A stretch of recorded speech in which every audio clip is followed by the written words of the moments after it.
Guys, what's going on? I hope you guys are well. I hope you guys are staying safe. Guys, before we get into this video, guys, you know what to do. Smash that like button. Really smash the like button. I really appreciate you guys that have been smashing the like button, helping the algorithm of the channel. Give the video a subscribe to the channel if you're new to the channel. Share the video, of course, as always, guys. It helps, it helps my videos get out there. So yeah, I really appreciate you guys smashing the like button. And smash the like button on this video and all my previous videos that I've done lately. Guys, I want to talk about a couple of subjects here. We had a massive upset today. Opetaia dethroned cruiserweight champ Marius Breidis in an incredible performance by Jai Opetaia, a hidden gem, so to say. Brilliant performance. Brilliant performance. Jai Opetaia was unbelievable. He was sharp, was tough. The combination punches that he was putting together was unbelievable. What a performance from Jai Opetaia. It's an upset. People expected Marius Breidis to win, but you could probably see this coming because Marius Breidis, over the last couple of years, or the last year or year and a half, 2 years, his mind's been off the task. His mind's been off the job. Been calling out Jake Paul. He's been acting really funny. He did that silly song that he dedicated to Jake Paul, calling him out. It was unbelievable stuff. And you thought, where did this guy priorities lie? Now, Lawrence Okoli fought recently, and he beat who did he beat again? I can't remember who. He had a recent fight, and Breidis was there, and Breidis said, "I'm gonna fight you once I get my mandatory out of the way." He said, I'm going to take that fight and then I'm going to fight you. So I was looking forward to Marius Breidis and Lawrence Okoli. But, Jai Opetaia, for me, was the deserved winner in this fight. I thought he was brilliant. I think the way he boxed so beautifully. And like I said, the quick combinations that he was putting together, especially early on in the fight, he was so sharp. Making Breidis miss and landing some flush combinations. Unbelievable stuff. I was really impressed, really impressed. And like I said, people before this didn't know much about Jai Opetaia. They didn't know a lot at all. And his performance really showed a lot. He showed heart, determination. The man had a broken jaw. He got hit with an uppercut, especially later on, because I think early on in the fight, I think Jai Opetaia's southpaw stance, his speed was causing Breidis all kinds of trouble. Breidis was struggling a lot in the fight.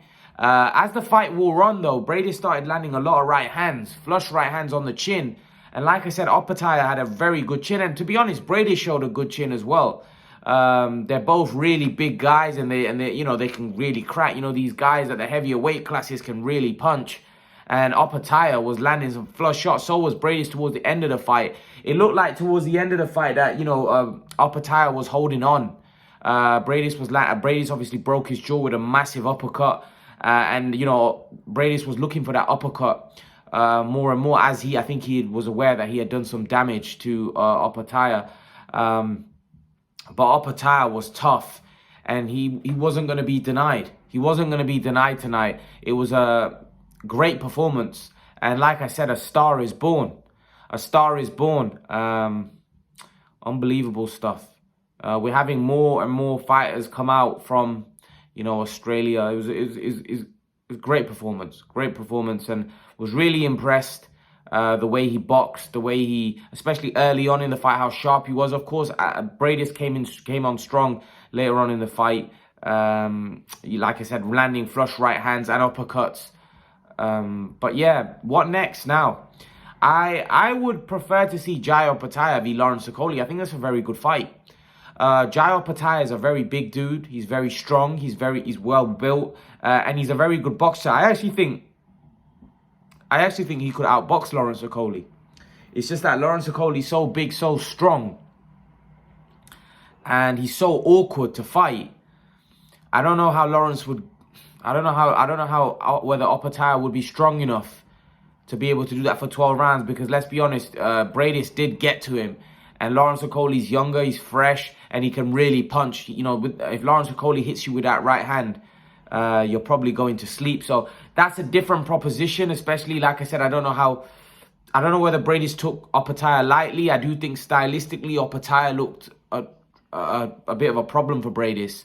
But I honestly think a Coley-Opetaia fight is a great fight. Look, I think a Breidis-Coley fight is a great fight as well. But Breidis has now lost. Is there a rematch clause? There probably will be. There's a rematch clause in all these fights now. You know, we can't just move on. But I think Opetaia is more likely to fight Lawrence Okolie. You know, they were struggling to make Breidis Okolie, but Okolie, I mean, Breidis did say if he beats Opetaia that he's going to fight Lawrence Okolie, but now it looks like that's obviously not going to happen because he's just lost. So I don't know what the situation is with the rematch clause. Is there going to be another rematch? Or can Opetaia jump in straight into a unification fight? I would prefer to see a unification fight with him and Okolie. And most importantly, I actually think that's a very good fight. I actually think that's a very winnable fight for Opetaia.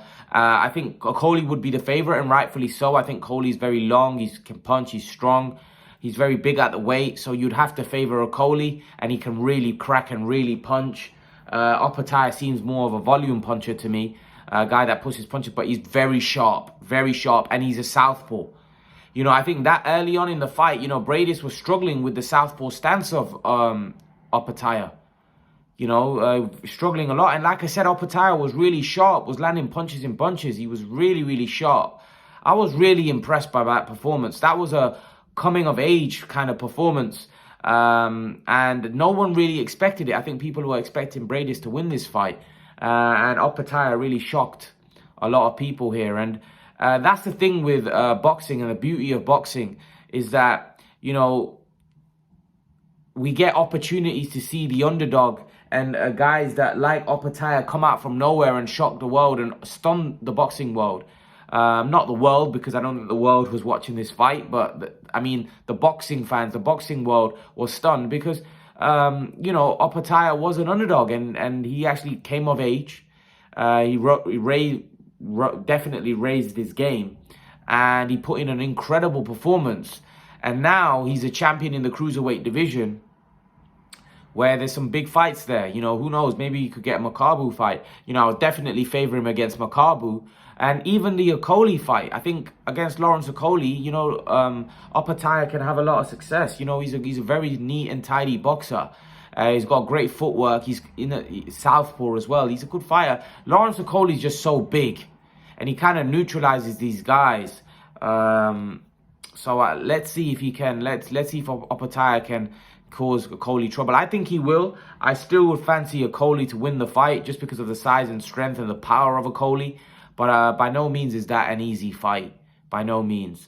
Let's move on. I wanted to talk about Eddie Hearn's comments about Canelo Benavidez, saying that how he thinks that Canelo Benavidez is a massive fight in the future and how it's one of the biggest fights in boxing. I actually think the Benavidez fight, although it might not be the toughest fight for Canelo out there, which I think it would probably be Beterbiev and Bivol, of course,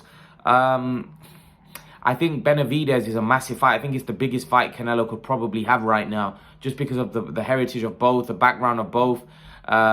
You know, well, Benavidez is American-Mexican and Canelo is a Mexican. So that makes that fight massive. Also, Benavidez is hot topic right now. Benavidez is talk of the town right now. He's somebody that people want to talk about. He's a guy out there. He's a star. He's a young up and coming star.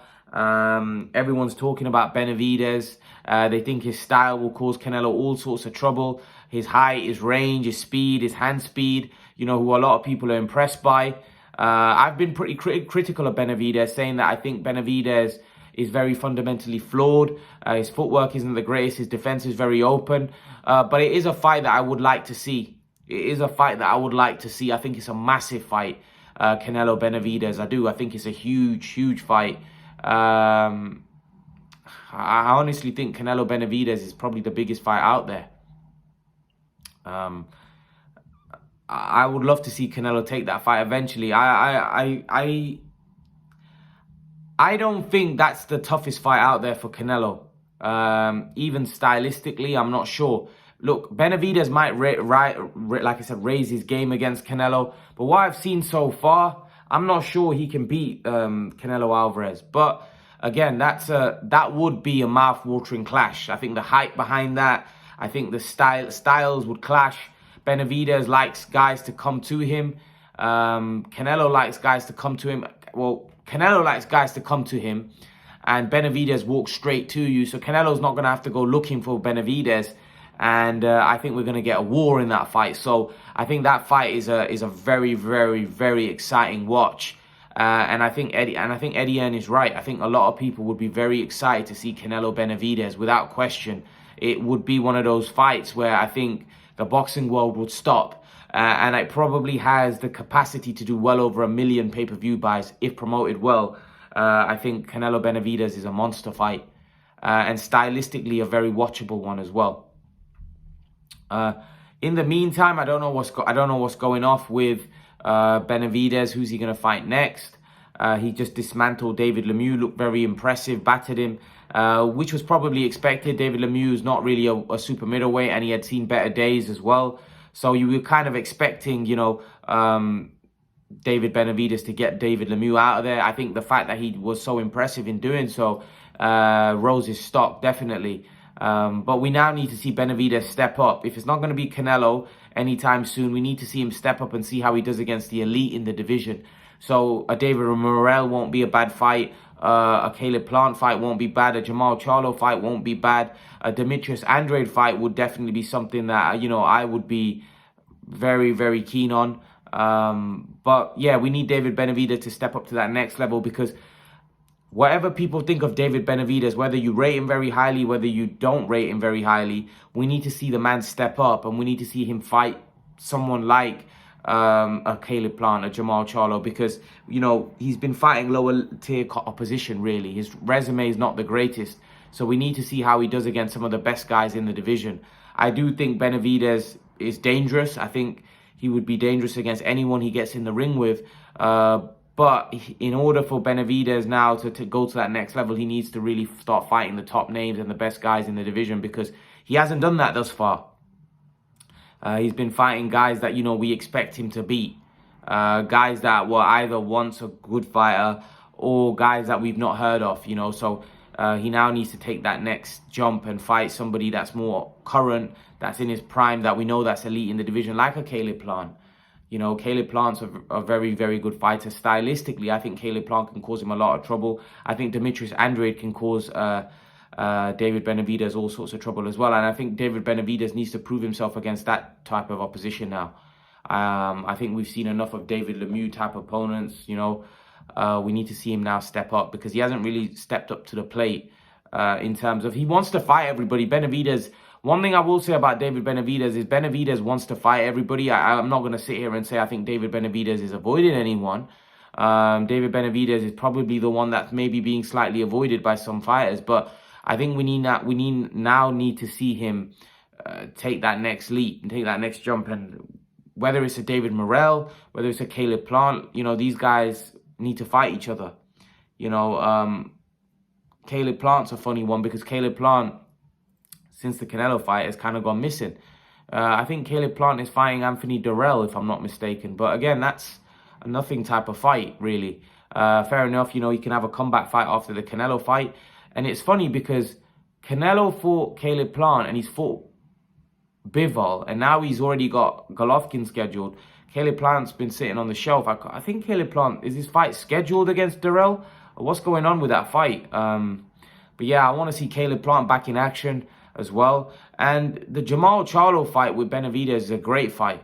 I just don't know whether Jamal Charlo wants that fight. Jamal Charlo doesn't seem like he wants any fight at this particular point. He just wants to fight Canelo Alvarez. And he's been getting a lot of criticism. But we need to see these guys mixing it up with each other now, and not just waiting for Canelo.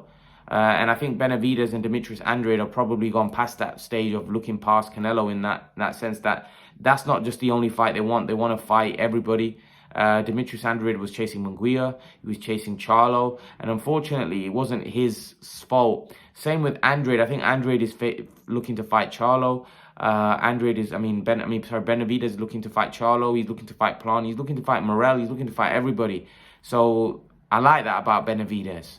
you know, and Demetrius Andrade, that they want to fight everybody, but unfortunately the fights aren't falling into place for them. But Benavidez has got time. He's 25.